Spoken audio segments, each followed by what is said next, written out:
first on Guam. KUAM News, winner of the 2022 Regional Edward R. Murrow Award for Excellence in Diversity, Equity, and Inclusion for the Culture Club. KUAM News headlines are presented by Calvo's Insurance, a legacy of trust. Serving Micronesia since 1938, Matson celebrating 25 years of commitment to Guam, Micronesia, and the CNMI. Cars Plus, Guam's leader in sustainability and electric vehicles. Learn more at carsplusguam.com. McDonald's of Guam, I'm loving it, and King's Restaurant, serving your local breakfast, lunch, and dinner favorites for over 45 years.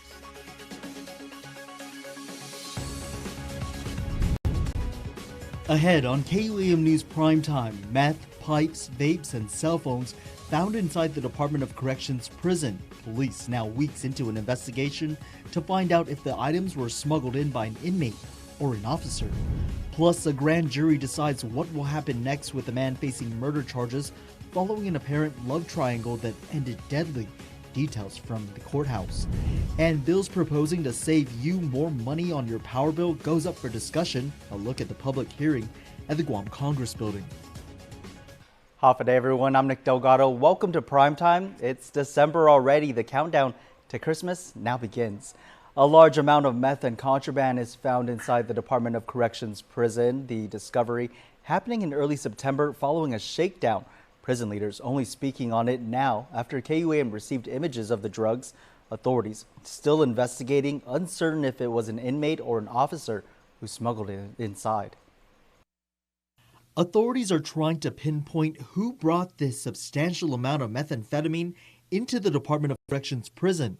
These photos showing several baggies with the drug, makeshift pipes, cell phones, chargers, vapes, and lighters were sent to the KUAM newsroom. DOC spokesperson Major Anton Uggan confirming the investigation began in early September. There was a shakedown conducted by our Special Operations Response Team, and they uncovered a good amount of contraband. A case that remained quiet for now 3 months, Guam police since taking custody of the prison contraband. That case is obviously still being investigated. The drugs were turned over to GPD as per our protocol. And, we're still trying to investigate, where the drugs came from or who's responsible. It was found in an area that, it was found in some lockers up at the dome. Investigators trying to track down who smuggled it inside, looking at both the inmates and the correctional officers who were in that unit at the time. This contraband issue, of course, as you know, Nick, has been going on for years. It's a constant battle for us. We catch some, we don't catch some. They try other ways of getting it in. We recently caught a visitor trying to bring it in a tin of shoes. We continue to have issues with people throwing it over our fence line, whether it be in Manilao or in Agana, and or just smuggle it in through the incoming and other avenues.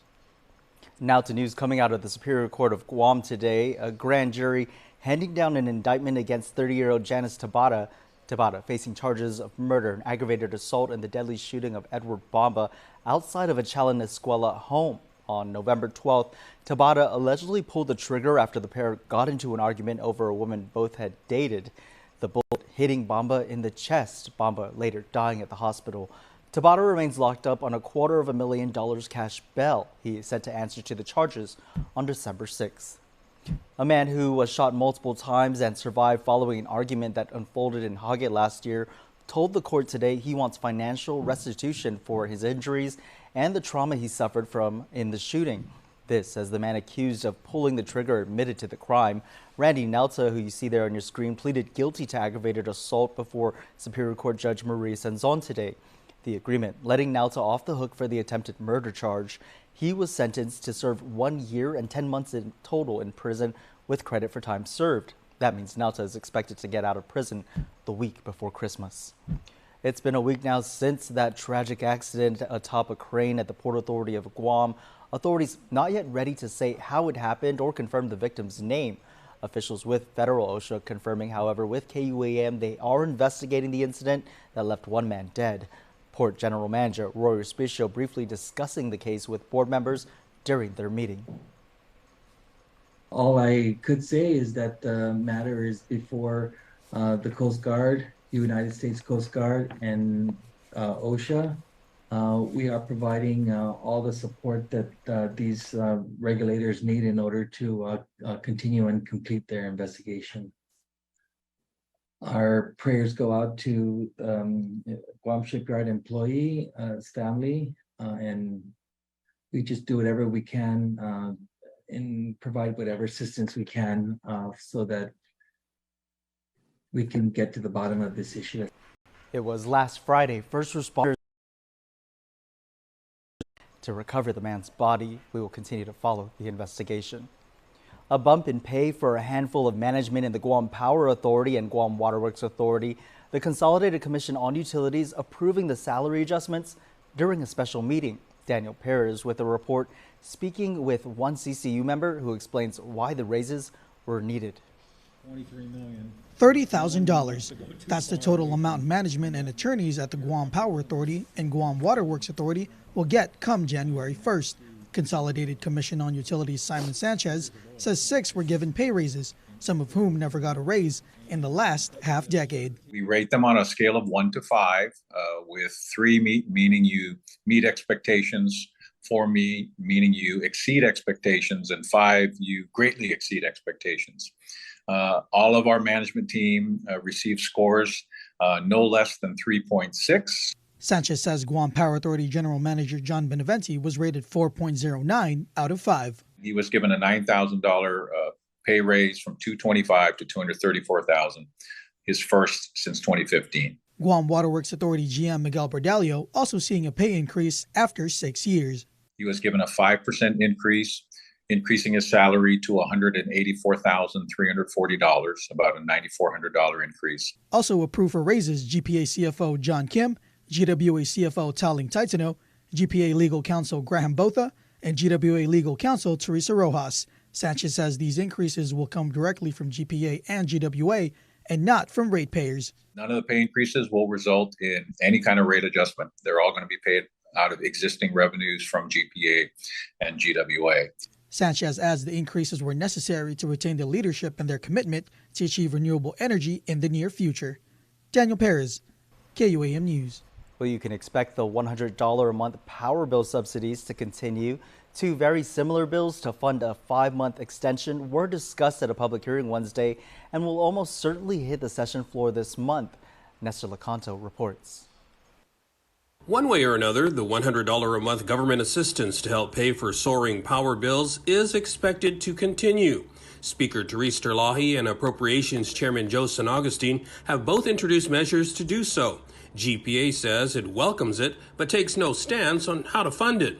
Assistant General Manager Tristy Limtiaco. The Guam Power Authority supports the program's extension and respectfully defers to a legislature in Guahan to determine the appropriate source of funding. Speaker Terlahi's bill appropriates $26 million from fiscal year 2022 excess revenues over projections, while Senator San Augustine's measure authorizes the governor to find the money from any funding source available under her discretion. And I can work with the Speaker on how we can merge the bills or which bill will be withdrawn, and we move forward, because it's all about the people. It's not about any individual. GPA blames the high cost of power on the unprecedented increase in global fuel oil prices. The $100 monthly credit has helped ratepayers make ends meet and otherwise offset some of the economic impact from inflation. Meanwhile, the CCU just approved GPA's plan to ask the PUC to continue with the current fuel surcharge rate for another 6 months as it tries to bring down its massive fuel cost under recovery. For KUAM News, I'm Nestor Lecanto. The Commonwealth Utilities Corporation on Saipan says that average international fuel oil prices are decreasing, and as a result, residents in the CNMI will see a drop in the fuel adjustment charge by 0.018 from 34 cents per kilowatt hour to 32 cents per kilowatt hour starting December 1st. CUC officials say the FAC is one of 2 elements that make up the electric rate. The corporation transitioning from the LEAC to the FAC in 2015 to provide customers a more accurate description of the electric rate, which considers the average cost of fuel. Governor Ralph Torres recently issued $300 in stimulus credits for residents' accounts for November and December to offer some relief. Still to come on your news leader, views of the CNMI could be coming to a big screen near you. A big-time Hollywood producer is in Saipan, developing the film industry there alongside students from the local college. And learning new ways to get the best view, the island's librarians taking on training in preparation for the next solar eclipse to hit our skies. Keep it here. You're watching KUAM. And there you have it, McDonald's new crispy chicken sandwich. From the makers of the world's most stolen fries. The juicy chicken sandwich from the place that offers extra napkins for a reason. The tender chicken sandwich from the creators of a sandwich phenomenon. So you won't just be biting into a chicken sandwich. You'll be biting into McDonald's new crispy, juicy, tender chicken sandwich. When you're built for tailgating, you're built for winning. Winning at storage. Winning at parking. Winning at technology.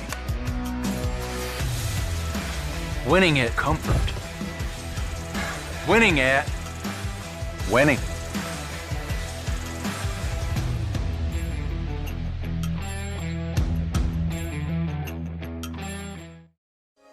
Are you ready for more? Introducing GTA 5G. More speed. Experience fast 5G speeds while streaming video, gaming online, or downloading files. More reliable. Guam's most reliable network with more 5G coverage than the competitors. More value. All GTA postpaid wireless customers get 5G access for free. GTA 5G. 5G done right.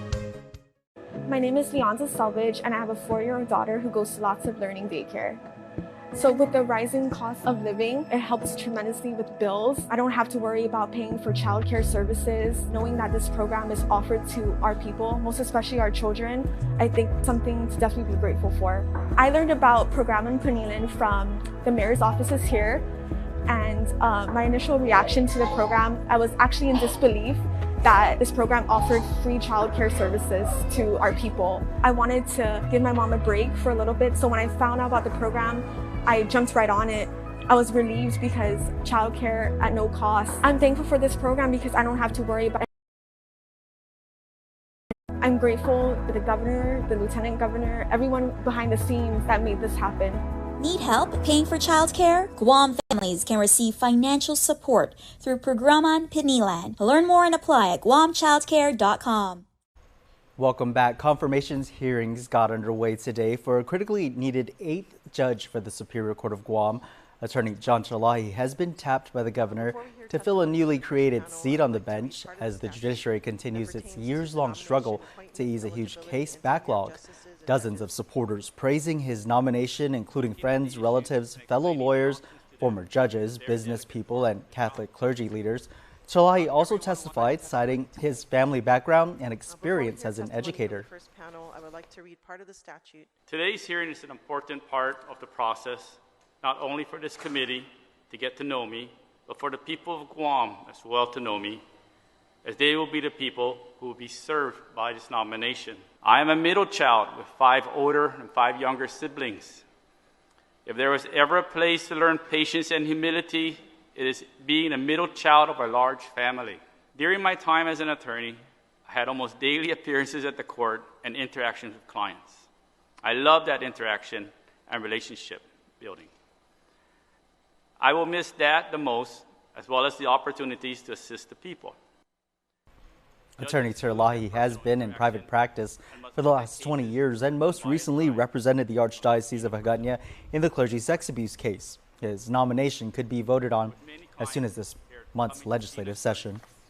The CNMI still awaits a State of the Commonwealth address that Governor Ralph Torres says he would deliver after the election, but his office has yet to release any official response following multiple requests from KUAM. Meanwhile, the CNMI legislature is taking action unanimously, voting to pass a bill that would lay out the process for future speeches. It now heads to the Senate. The bill was introduced by 11 members of the Independent and Democratic Coalition, calling for the speech to be delivered no later than March of the calendar year, either live, recorded, or in writing. The legislation also would require the governor to let the legislature know when and at what time, 45 days before the proposed live speech. This would allow them to draft a joint resolution for approval. If that fails, then the governor would only submit a written or recorded SOCA. Thank you, Floor Leader. A motion. Put some, I guess, common sense and order into how the State of the Commonwealth address should be delivered and received. I think recent events have highlighted the need for a process and for some clarity in how this is conducted. Today's bill calendar for action. Recent SOCAs have been delayed due to typhoons and the pandemic. A big league Hollywood film producer is setting the stage for a robust film industry in the Northern Marianas, and Governor Ralph Torres is committing $1 million to help the local college be a part of it. Regional correspondent Tomas Manglonia reports. I remember the person that hired me and gave me my first job, and so the whole idea about the film industry is to pay it forward. Hollywood film producer and CEO of the Motion Picture Corporation of America, Brad Cravoy, and his production team recently spent 2 days on Saipan, scouting locations and meeting with community members, setting the stage for a number of films he wants to shoot in the NMI. Cravoy, who produced Dumb and Dumber, is known for Christmas movie favorites like Operation Christmas Drop, which was filmed on Guam. It's a long-term investment beyond the holiday season.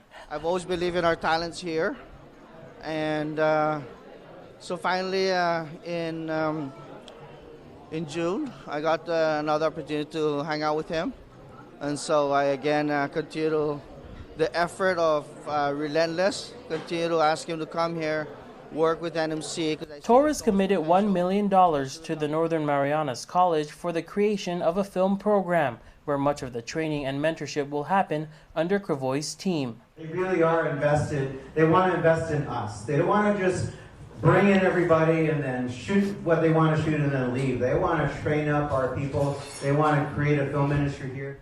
It's a Hollywood moment many are seeking both on and off camera. At a meet and greet, Cravoy offered a dance sequence to a local student who asked a question. I really hope it works out because, again, we're from a small island, so it's very difficult to make a name for ourselves. So Tomas Manglonia for KUAM News on Saipan. Well, with the new year right around the corner, the next astronomical event comes closer to gracing our skies. It's why local librarians are preparing for the next solar eclipse by participating in a solar science training. Mitsuki Hirayama has the story. It's a hands-on training garnering excitement for the next solar eclipse to grace Guam skies. At the Guam Public Library in Hagåtña, 40 librarians, teachers, and AmeriCorps members learn about the rare hybrid solar eclipse soon expected to cross Guam's path next April and how to safely view it. Space Science Institute Community Program Manager Annie Holland is the facilitator for the solar eclipse activities for library's workshop. We're hoping to elicit excitement about the eclipse, but also just about science and NASA missions and NASA projects, and just to remind folks that science isn't just the boring thing that you might do in a classroom or that you think of an old white guy in a lab coat. Like, it's people that look just like the people in the room, getting to do fun stuff. One participant joining the fun is Carbalito Elementary School librarian Anita Tenorio. We just learned that April 2023 is going to be a hybrid solar system. Solar eclipse. And so the stuff that we're learning today, we can use that when the time comes. Tenorio says she will bring all she's learned today back to her students. The training offering excitement for Marshall Sablon Elementary School librarian Nelly Pendan-Limtiaco. It is an eye-opener in regards to solar eclipse, and right now they're unpacking the kit, showing us how to utilize the telescopes, the sinoculars, and additional information where we could assist students in our community. Holland's team donating solar telescopes and sinoculars to the Guam Public Library system. It's a gift just in time for the holiday season. Library Director Chris Turingen. They are donating a couple of very expensive telescopes and teachers can bring the students to the library and use the telescope. And we have all the materials and resources they have given us to share with the students. Mitsuki Hirayama, KUAM News. Now for a look at your world at home. Here's a view captured of a gorgeous sunny day heading out over the PD channel there. The Guam National Weather Service predicting will bring, Friday will bring sun and breeze with a 40% chance of scattered showers and isolated thunderstorms.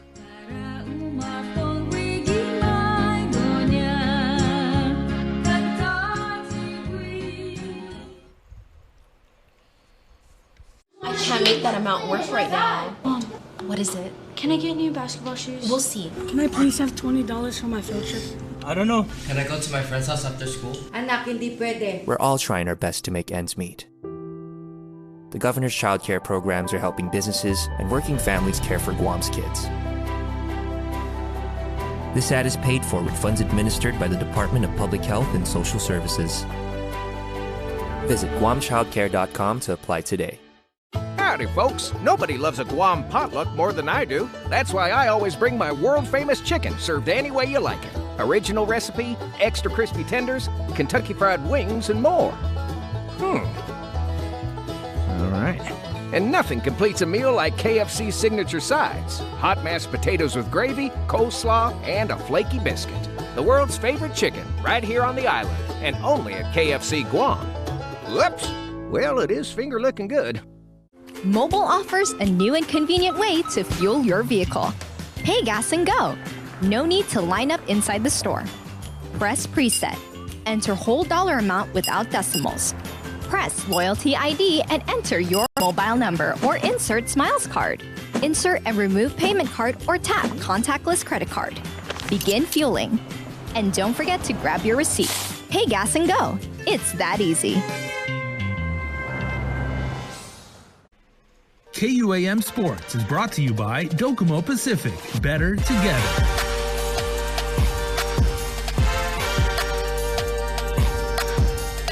Dave Delgado here for KUAM Sports. Thanks for watching. We get the show started tonight with news on local MMA fighter Alex Castro, who's stepping into the bare-knuckle fight game. Check it out. Alex Castro is heading to Thailand to compete in the bare-knuckle fighting championship Thailand 4 event on December 10th. Castro will be the island's first fighter to fight in a bare-knuckle sanctioned event. Alex is scheduled to meet Gustav Cederholm in a featherweight matchup. I know he's a tough guy. He's from Sweden, 30-5 record. He's done some bare-knuckle fights before. And he's a banger, man, but I'm a banger too. I'm actually still overwhelmed. Obviously put in a lot of work, a lot of hard work to get to where I'm at the last 3 years since I've been out. But I'm excited, making my debut, on a bare knuckle level, and I'm able to, on a international level, represent my island, the people. It's been a decade since he's last fought in the cage. His last professional MMA fight was a unanimous decision win over Tony Regis in Pacific Extreme Combat 30. This is my ticket into the U.S. circuit. So the agreement was that if I fought in Cambodia, which is now going to be in Thailand, that if I won this fight, that I would be on the U.S. roster. So I want to get into the U.S. circuit and pursue my career there. In basketball news, the first round of the Triton KFC Men's Basketball League playoffs wrapped up with Micro Friends and 4 Stars advancing to the semifinal round on Monday, December 5th at the UOG Calvo Fieldhouse. Micro Friends defeated UOG 81-73, while 4 Stars beat out the defending Triton League champions MVP Stars 92-87. Jose Ignacio led Micro Friends with 26 points. Teammate Ken Brozo added 15. The Tritons were led by Logan Hopkins with 24. Chris Guzman and Daryl Robles added 12 points apiece for UOG. EJ Mori led 4 Stars with 23 points in the win. Teammate Walker Maipin added 22. Carl Melencio led the MVP Stars with 31 points in the losing effort. Make sure to come out and support the Barbells in Paradise Guam Olympic weightlifting competition tomorrow at Custom Fitness in Antigua. The event is presented by IT&E. There are 32 athletes registered for the competition. Start time will be at 5:30 p.m. Tickets are available at guamtime.net. It's $12 and includes a free beverage. Kids 12 and under get in for free. In programming news, Monday, December 5th at 4 in the morning on KUAM TV 11, NFL on CBS, the New York Jets at the Minnesota Vikings. Keep it locked to KUAM TV 11, 7:25 in the morning, the second game of the doubleheader, Kansas City Chiefs at the Cincinnati Bengals.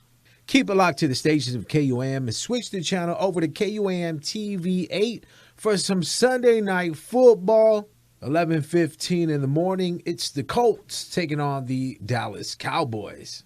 KUAM Sports is brought to you by Docomo Pacific. Better together.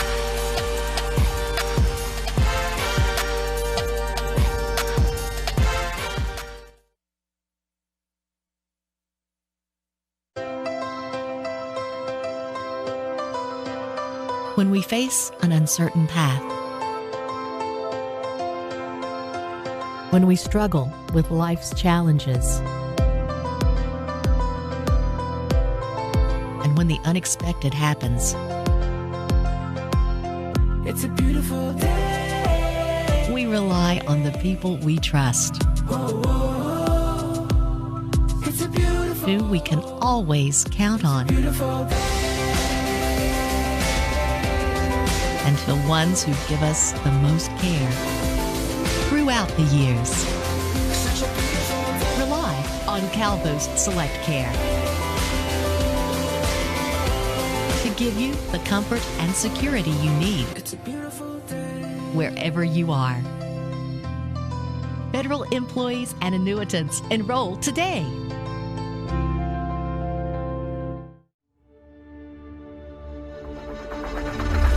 What's the move?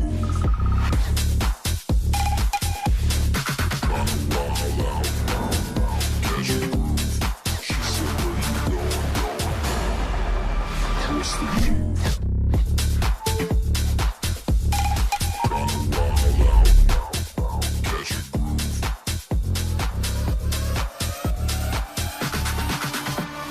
What's the move? Now to a community event coming up. If you're looking for a furry friend to join your family, you're in luck. The Guam Animals in Need Shelter, better known as GAIN, is hosting Home for the Holidays, a pet adoption event this coming Saturday, December 3rd. Executive Director of GAIN, Allison Hadley, gave the details. We're going to have some vendors here that will be offering some items for humans and furry friends alike. Department of Agriculture Animal Health Division will be here offering microchips, rabies vaccines, and pet registration. And then, of course, we'll have some food trucks to savor everybody's taste buds, and we'll be offering adoptions as well. People are able to come through and take a look at who's available, and if they find somebody that seems like the right fit, then we can go ahead and process the adoption for them. The event is in partnership with PDC Wholesale, who donates dog and cat food to GAIN quarterly. The adoption event starts at noon, ends at 3 p.m. Saturday. If you're planning to adopt, be sure to bring $100 in cash to cover the adoption fee. Finally, tonight, your Cold Stone Creamery Birthday Club shout-out submitted on KUAM.com. Happy birthday on the first day of December, and KUAM Kid Forever Reese Mon celebrates birthday number 21. Reese, your family on Guam, all of us here, your KUAM family, we're so proud of you. You turned into an amazingly talented, wonderful young woman, and we are so